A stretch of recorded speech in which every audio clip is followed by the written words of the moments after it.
আসসালামু আলাইকুম। সবাইকে স্পোর্টস উইকেন্ডার্সের মধ্যে স্বাগতম।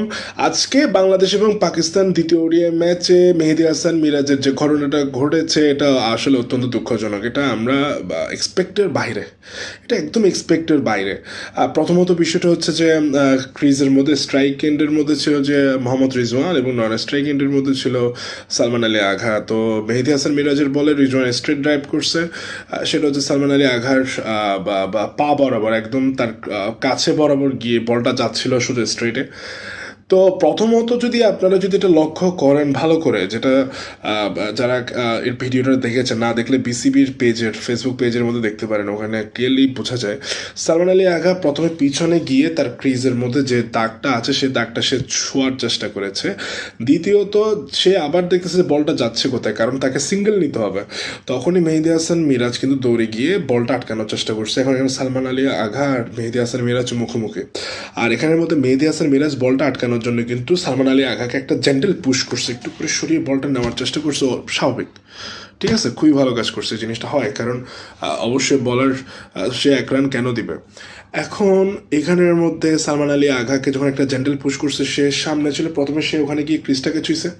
তারপরে হচ্ছে আপনার দ্বিতীয়বার যখন মেহেদী হাসান মিরাজ একটা জেন্টেল পুশ করছে, তখন সে হচ্ছে আপনার একটু করে সামনে গিয়ে, মানে সামনে থেকে নিচু হয়ে বলটা ধরে তাকে জিনিসটা দেওয়ার ট্রাই করছে। বাট সালমান আলী আগে এটা এক্সপেক্টই করেনি, সালমান আলী আগে এটা এক্সপেক্টই করেনি। এবং এটা যদি বলেন আউটটা কি, এটা লফুল আউট, এটা আউট, এটা আইনসম্মত, এটা বৈধ, এটা লিগেল, এটা লফুল।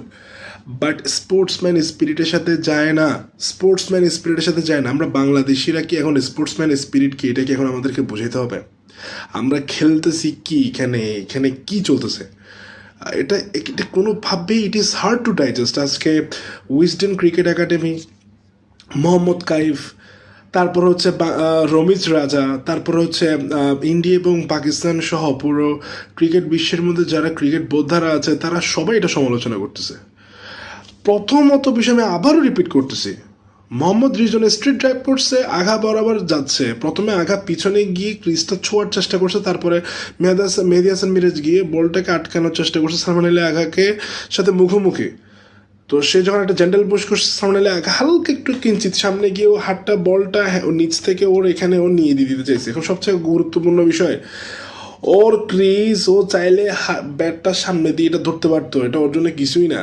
এটা এখানে ঢাকা চট্টগ্রাম হাইওয়ে রোড ছিল না, এটা খুবই কাছে ছিল ক্রিজের কাছে, ব্যাটটা সে জাস্ট মানে রাখতে পারতো। সে বলটা দেওয়ার ট্রাই করছে। এখন অনেক গাধা এই কথাটা বলে, সেটা হচ্ছে ব্যাটসম্যানরা বল ধরলে নাকি আউট। আরে বাবা, নন স্ট্রাইক এন্ডের মধ্যে যারা আছে তারা বল টাচ করতে পারে।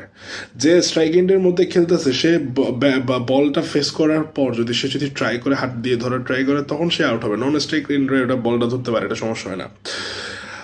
তো এখানে আসলে মেহেদী হাসান মিরাজ যে জিনিসটা করেছে সেটা হচ্ছে আসলে এটা নেওয়ার মতো না, এটা স্পোর্টসম্যান স্পিরিটের সাথে যায় না। আপনি খেলতেছেন, আপনার একটা 100% লিগেলি আউটটা 100% সহি আউট। বাট সালমান আলী আঘাত যদি আপনি শেষে এক্সপ্রেশনটা দেখেন, সে জাস্ট এমনি করছে যে জিনিসটা কি হয়েছে। বিকজ সে গুড ফেইতে বলটা মেহেদী হাসান মিরাজকে দিল, সে আবার বল করার জন্য তার থেকে এমনি খচর মচর করে বলটা নিয়ে, যাতে সিঙ্গেল তো এমনি হবে না যেহেতু ওর পা আটকে গেছে, সে যাতে আবার কষ্ট করে আর নিত না, সে জাস্ট বলটা দিছে with a very good faith. এখানে আপনি সালমান আলী আগাকে আপনি ডাম বলেন, ডাম বেস্ট বলেন, ওই সময় তার ব্রেন ফেট যেটা হোক না কেন, বা এটা খুবই দৃষ্টিকটু একটা বিষয় ছিল। কারণ ব্যাটসম্যানটা সালমান আলী আঘা ক্রিজের মধ্যে খুব সহজে ব্যাটটা রাখতে পারতো, কিন্তু মেহেদী হাসান মিরাজ মানে একটা যে স্পোর্টসম্যানের স্পিরিট সেটা সে নষ্ট করছে। সালমান আলী আঘা আসলে কিছু জিনিস আমি মনে করি যে খেলার ঊর্ধ্বে থাকা উচিত, তার মধ্যে এইসব বিষয়গুলো অনেক সালমান আলী আঘা পজিটিভ ইন্টেন্ট দেখাইছে, পজিটিভ স্পিরিট দেখাইছে যে আমার বরাবর বল আমি তোমাকে দিচ্ছি, তুমি শুরু করে দাও। আমরা মানে এটা এক্সপেক্টের বাইরে যে সে সেটা নিয়ে আউট করে দিছে, কারণ সে ওই বলটাকে দিতে চাচ্ছে।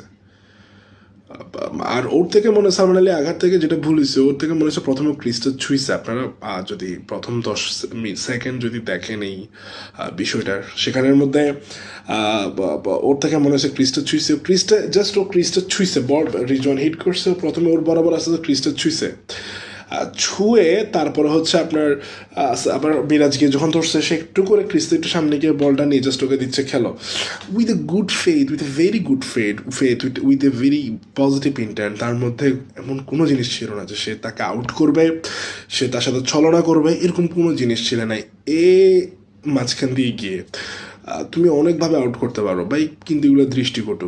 এখন আমাকে যদি বলেন যে দৃষ্টিকটু কেন, ভাই বাংলাদেশ এর টিম আপনি আগামী 10 বছর আমি বলতে পারবো না যে তারা বিশ্বকাপ জিতবে। এটা কি বিশ্বকাপ ম্যাচ ছিল? এটাতে হারলে কি কোয়ালিফাই থেকে বাদ পড়ে যেত? এটা কি এলিমিনেটর ম্যাচ ছিল? এটা কি টুর্নামেন্ট ছিল? এটা কি ছিল? এটাতে হারলে কি নেট রান রেট কমে যেত? কি ছিল? তোমরা পজিশনটা বোঝো। র্যাঙ্কিংয়ের 10ম একটা দল, আজকের এটা কি গুরুত্ব ছিল? ঠিক আছে, না জিততে হইতো না। জিনিসটা আসলে যেটাই হোক, আমি কোনো অন্যান্য দেশের প্লেয়ারদের থেকে জিনিসগুলো আমি এক্সপেক্ট করি না, স্পেশালি বাংলাদেশি প্লেয়ার থেকে। আমি অনেক বেশি বাংলাদেশ ক্রিকেটকে পছন্দ করি, অনেক বেশি ভালোবাসি, কিন্তু আমার মনে হয় যে এগুলো আসলে জানা দরকার যে জিনিসটা ঘটছে কি। এটা সালমান আলী আগা এক্সপেক্টও করে না যে সে তার সাথে এইভাবে আচরণটা করবে। সে জাস্ট তাকে দিছে পরবর্তী বল করার জন্য, তার মধ্যে with a very good high positive respect ছিল যে সে এরকম জিনিস করবে, সে কল্পনা তো আমার মনে হয় ভাবে নেই। কেউ অত্যন্ত তার প্রতি একটা বিচক্ষণ এবং একটা ভালোবাসা বা যেটাই হোক, ঠিক আছে, আমি ক্রিকেটের মধ্যে তো ভালোবাসা প্রেম প্রীতি এগুলো আনতে পারবো না, বাট যেটাই হোক একটা প্লেয়ারের প্রতি একটা একটা আন্তরিকতা দেখাইছে যে বলটা নিয়ে দিয়ে একটা স্পিরিট দেখাইছে। যে এই যে জিনিসটা করলো ভাই, সাকিব আল হাসান ম্যাথিউসের সাথে টাইম আউটের বিষয়ে আমি এটা নিয়ে কিছু বলবো না। ওই সময় আমি ওটার বিপক্ষে ছিলাম, বাট টুর্নামেন্ট ছিল, ওয়ার্ল্ড কাপ ছিল, ঠিক আছে,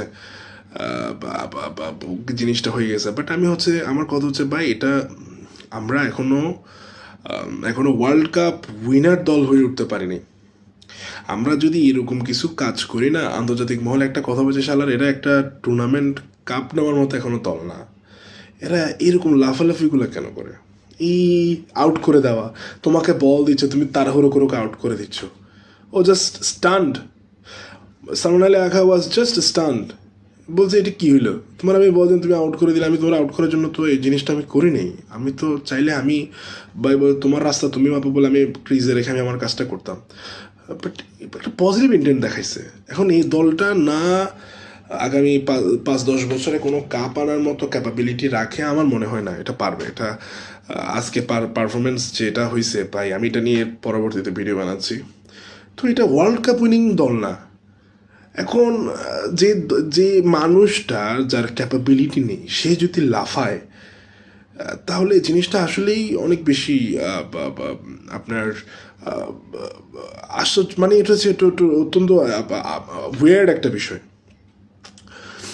না আমাদের থেকে ওয়ার্ল্ড কাপ উইনিং ক্যাপাবিলিটি আছে, না even we even can't dare to dream about to go semifinal. আমরা কখনো সেমিফাইনালে যাওয়ার আমরা চিন্তা করতে পারি, আমরা ফ্যানরা বা আমরা যারা অ্যানালিস্ট এবং জার্নালিস্ট আছি, আমরা কি কখনো এটা নিয়ে চিন্তা করতে পারি যে we will go to semifinal? আমার থেকে মনে হয় না আমরা কখনো সেমিফাইনালে যাওয়ার মতো দল। আগামী 10 বছর নিয়ে আমি এটা নিয়ে চিন্তা করি না, আমাদের যে পাইপলাইনের যে অবস্থা। তো আমরা একটা টপ পজিশনে যাওয়ার মতো এখনো দল হয়ে ওঠেনি। এমন কিছু কাজ করি মনে হয় যে ভাই কতটুকু না কত দূর চলে যাচ্ছি আমরা। খুবই দৃষ্টিকটু, খুবই দৃষ্টিকটু। এটা এক্সপেকটেশনের বাইরে ছিল। আমি আমার দেশকে ভালোবাসি, প্লেয়ারদেরকে ভালোবাসি, এরকম গঠনমূলক সমালোচনাগুলো প্রয়োজন, এটা খুবই প্রয়োজন। এগুলো নিয়ে আলোচনা না হলে সমস্যা। এগুলাকে আসলে সাফাই দিলে, এগুলো নিয়ে আসলে যদি কথা না বলি, এগুলোকে সাপোর্ট দিলে আসলে সমস্যা, অনেক সমস্যা।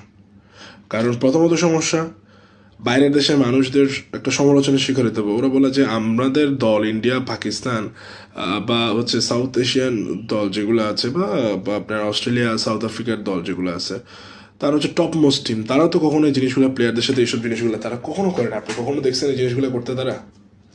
তো আমরা এখনো ওই সেমিফাইনালে যাওয়ার মতো দল না, এমন কিছু কাজ করে ফেলি যে মনে হয় যে ভাই কতটুকু দূর যাওয়া বাকি, অথচ মাঝপথে হাঁটতে হাঁটতে হাঁটতে অবস্থা কাহিল। আপনি মানে ইনকনসিস্টেন্সি আমাদের একটা একটা জিনিস যে আমরা নিয়মিত ইনকনসিস্টেন্ট থাকি। এটা নিয়ে আমি আজকে বাংলাদেশ ক্রিকেটের রিভিউ নিয়ে আমি একটু পরে ভিডিও করব। সো এটা নিয়ে আমার প্রথম ভিডিও, যে জিনিসটা যেটা হয়েছে এটা অত্যন্ত দৃষ্টিকটু ছিল।